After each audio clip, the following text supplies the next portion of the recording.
Hello guys, welcome back to the Try Time Podcast YouTube channel. I'm Callum and here's the top 10 fullbacks in Super League. Now, so as you will have seen, we have now done all of the forwards. So we've done the top 10 second rowers, the top 10 loose forwards, the top 10 props and the top 10 hookers. Now we're on to the backs, more specifically the fullbacks. So yeah, I'm sure you know how this works by now if you've watched all the other ones. If you haven't, go back and watch them. And yeah, let's get straight into it with number 10. At number 10, I've gone with Tex Hoy. Now, obviously, a mid-season move this season to Castleford from Hull FC. Never really happened from at FC, but I think we're seeing at Cas now that there is a player there and the environment at FC just wasn't right for him to thrive. Solid fullback. I mean, like I say, we've got a big list. Like, there's 10 here. There's only 12 teams in Super League. Every team's really only got one fullback, so there was only ever going to be a couple that did miss out from this list. I think Hoy could easily, grow up this list if he can be integral in Cas, the rebuild that Cas are trying to do at the minute. But yeah, I think 10th place for Tex is probably about right. 9th, we've got one that Matt might be not happy that he's this low down, but I think we're just not seeing enough of him yet to put him higher, and that's Lockie Miller. I think he shows glimpses. He's great on the ball, but he looks very raw. You can tell he's not necessarily from a rugby league background. His short dropouts can be a bit comical at times. But yeah, other than that, I think he's great, and he's been integral to a lot of tries that Leeds have scored this year. When scoring from deep, and his good footwork and things like that, and low centre of gravity are really good. And again, I think he can only get better. And under a new coach that comes in at Leeds, he could easily rise up this list. Number 8, we've got probably the most polarising player in Super League, and that's Jake Connor. Some people probably have him in top 3. Some people probably don't even have him in the top 10. I've gone for somewhere in between and just chucked him in at 8, really, because I think we know how good he can be when he's switched on, but we also know, the bad side of his game, the discipline, the concentration, the, falling out with managers and just not necessarily being the best teammate, I guess. But the raw talent is there. It's just one of them that he's just never quite found at home recently, especially where, he feels valued and he's actually performing for the team. So that's why he's down in 8th. At 7th, we've got Gareth O'Brien at Lee. I think he goes under the radar so much. I think he does little wrong, good under the high ball. Obviously, he kind of has got that kind of kicking game as well, which just helps Lee, and the dynamics they've got at Lee with obviously playing Moylan in the halves, it does help with that, I think. And yeah, I just think he's great. He's good defensively.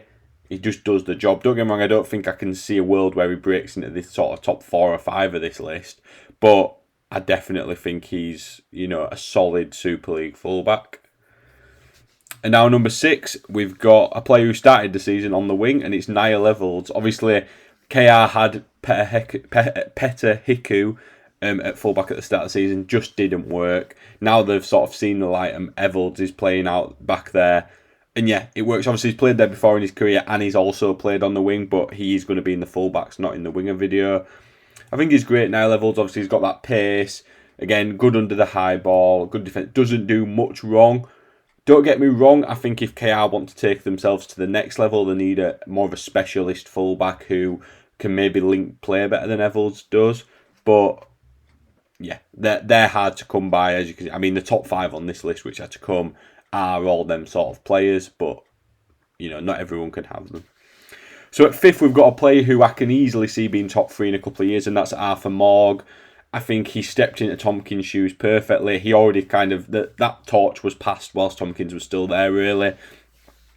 Great young fullback. He's got an error or two in his game, but I'm going to let him off with that because he is so young and he is so good. And Catalans are a bit inconsistent and struggling at the minute, but I do think he's great. Obviously, he's got goal kicking on his side as well, which does help. But yeah, his all-round game I think is really good. Really exciting young player, and which is great for French rugby, really, because the more good players they can get and more competitive they can be as a national team is obviously going to be better.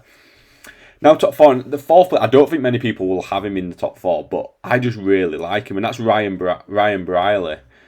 I just think he's integral to a lot of stuff Salford do. I mean, Salford are one of them teams that just grind out results, and Marks needs a big kind of part of that.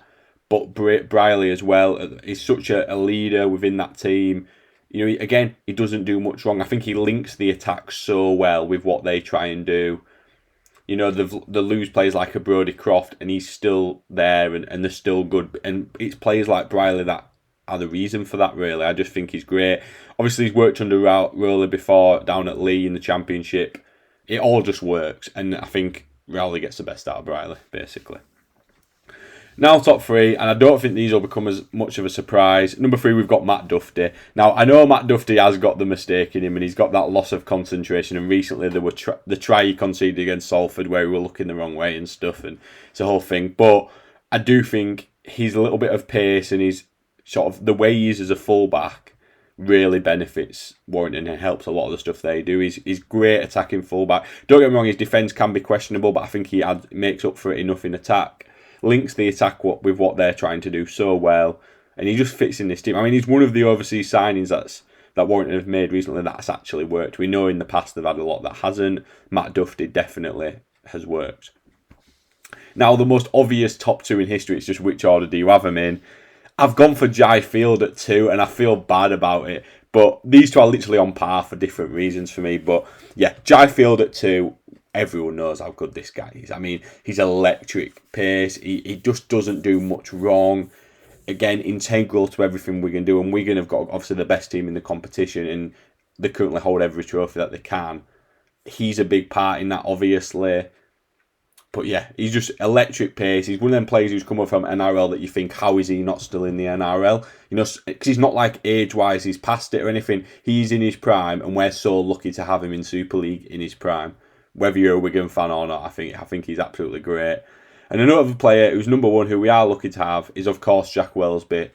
A lot of people don't like him. He's kind of got that sort of thing where if you're not a fan of Saints, you might not like him. I think it's great because I think he's got the right balance of, you know, being a bit annoying on the pitch, I guess you could say, to opposing fans, whilst being good player. And he backs it up. I mean, how good is he? I mean, his versatility has got to be spoken about as well, because he can play everywhere along backline, really, as well as obviously at fullback, which is his best position by far. For how young he is, it's great. We haven't seen many players come through like this in these sort of positions, you know, recently. But it's just great for Wellesby to do that, and the fact that obviously he's signed on for longer at Saints can only be a good thing. I do think eventually he'll be in the NRL because I think he's just that good. But the fact he's not even in his prime yet and he's at the top of this list, I can easily see him staying up this number one spot for the next 2 or 3 seasons. I mean, Saints are having the best season this year compared to what they've done in the past, but Wellesby's still great, and he's still going to be great in the next few years, I can imagine. So yeah, there is my list. Who have I missed off? And who, you know, what do you think? Who do you agree with? Who don't you agree with? Just let me know down below. And yeah, thanks for all your support on the channel. And we'll probably go with wingers next. And yeah, thanks for watching, guys. We'll see you next time.